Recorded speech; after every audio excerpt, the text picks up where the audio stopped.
চাঁদ রাত থেকে ঈদের নামাজ পড়া পর্যন্ত আমরা কি করেছি, ঈদের নামাজ শেষ করে কোথায় কোথায় ঘুরতে গেছি, আজ সম্পূর্ণ ভিডিও লং ভিডিও দেখিয়ে দেবো।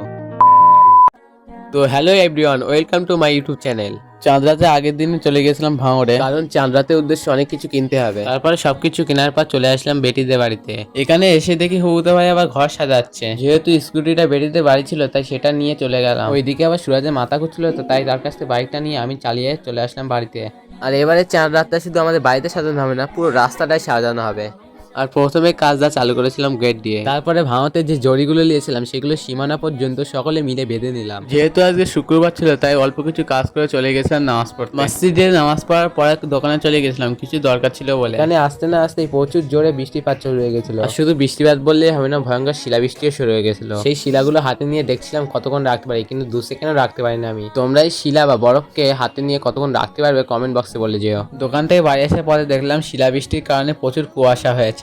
যেহেতু বাড়ির গেটটা সাজানো হয়নি তাই সেটা সাজাতে লাগলাম। আর গেটটা সাজিয়ে কেমন লাগছে তোমাদের কাছে সেটা কমেন্টে বলে যাবেন। যেহেতু আমাদের বাড়িতে সাজাতে হবে তাই চলে গেলাম বাড়িতে এসে দ্রুত গতিতে সাজাতে লাগলাম। আর একটু ছোট করে বুদ্ধি করে এই জায়গাটায় ফটো তোলার জায়গা করে দিলাম। তারপরে সন্ধ্যা হয়ে যাওয়ার পর ইফতার করে তারপর রাস্তায় লাইট জ্বালাতে লাগলাম। তোমরা যদি আমার চ্যানেলে নতুন হয়ে থাকো তাহলে 21,000 পরিবারে তোমরা জয়েন হয়ে যাও। আর এই চাঁদ রাতটা আমাদের কাছে অনেক মনোরঞ্জন হয়েছে। তোমাদের কাছে সেই রাতটা কেমন লেগেছে সেটা কমেন্টে বলে যাবেন। সাবস্ক্রাইব করে নাও আরো সুন্দর সুন্দর ভিডিও দেখার জন্য। কালকে ঈদের ভিডিও নিয়ে আসবো, তোমরা সাবস্ক্রাইব করে নাও, দেখতে পাবে।